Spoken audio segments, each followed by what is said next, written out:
Hello again, everyone.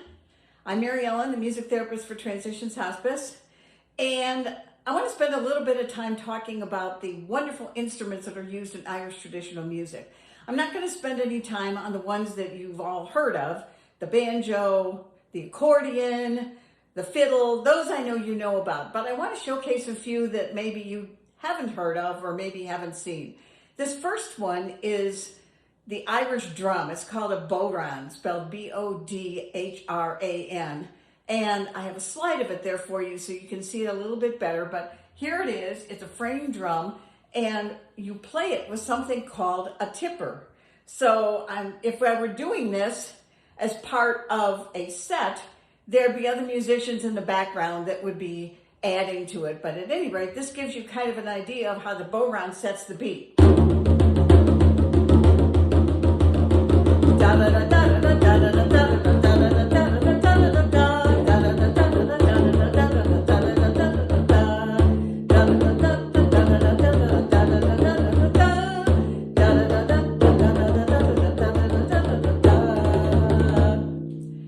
I don't have bagpipes for you. I won't make any effort to try to play that.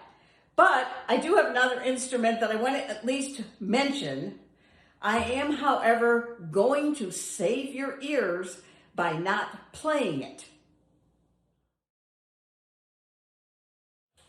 I just want to mention very briefly the Irish tin whistle. And I own one of these. However, the truth of the matter is I've never really learned how to play it, so I'm going to spare you that. Those of you who have ever played the flute, maybe played the recorder at some point, it's kind of like a piccolo, actually. It's got a very high sound. It doesn't have a thumb hole in the back, but it's also a fixture as part of Irish music. So I wanted to at least mention it. And at this point, I would like to introduce my personal favorite, the hammered dulcimer. I name everything. So this is Felicity, my hammered dulcimer. And I know that you can't really see her from the angle that you're viewing. So I have some slides to kind of give you a better idea of what she looks like, because I know that many people have told me that they've never heard of a hammered dulcimer, let alone seen one. So the first picture that you'll see is just kind of the overall look. If by some vague chance you happen to remember your high school geometry, maybe you've tried to forget it, it looks like a trapezoid. That's the hammered dulcimer shape. It's also different from what some of you might have heard of, which is a mountain dulcimer, which is very much smaller and just has a few strings. Felicity has lots and lots of strings, as you can see from the picture. There are 2 strings to every note. So you'll see tuning pegs. I have a close-up of that, and you have to tune the pegs. So you have to use the pegs so that both strings are accurate for the right note. And then finally, I always like to point out that the part of the dulcimer, you'll see there's an arrow in the picture that I've supplied. That's what I call useless real estate. You can't play anything on that. It's just decorative, I guess. But the rest of the dulcimer, you can use. I sometimes get gentlemen who are woodworkers, and they ask about the wood. Dulcimers are made from lots of different kinds of wood. Felicity here is made of ash, but there are lots and lots of different kinds of woods that are used. So I always encourage you, and this is a great time to do it, whenever you can move, as long as it doesn't hurt and the staff didn't tell you not to do it, it's good for you. So I'm going to play a traditional Irish jig. And I know some of you have seen river dance or maybe step dancing. We're not looking for that. I don't want anybody to fall on the floor, but you can certainly move one foot from one side to the other, whatever the spirit moves you to do. So this is called the Jig of Slurs, which is a location in Ireland.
So that's a jig of slurs.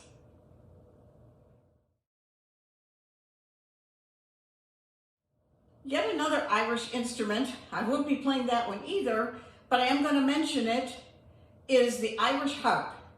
And a very famous Irish harpist was O'Carolan, who would travel throughout the country. He lived in 1600s, up to 1738. Didn't have a lot of money. When he was 18 years old, he got smallpox and he recovered, but he was blind. And so becoming a harpist seemed like something he could do and still earn a living. And he discovered that he was a better composer than he was a player. So what he would do, it's kind of like if you think about companies that sponsor festivals, or if you think about even those of you who happen to be NASCAR fans, if you think about race car drivers and the people that sponsor them, he would go to courts where the lord of the manor might be sponsoring him, and on his way up, he'd write a song for them. And so this is just a little tiny bit of one of the O'Carolan songs.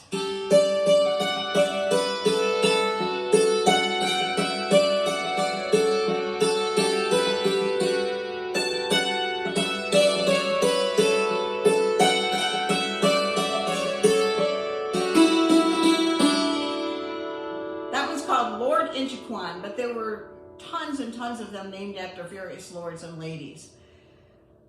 And then finally, I'd like to mention kind of a local treasure that we have here in the Midwest, and that is Captain O'Neill, who was a retired superintendent of the police force in Chicago, compiled a wonderful collection of jigs and reels, and I'm lucky enough to have an original copy which was printed in 1915.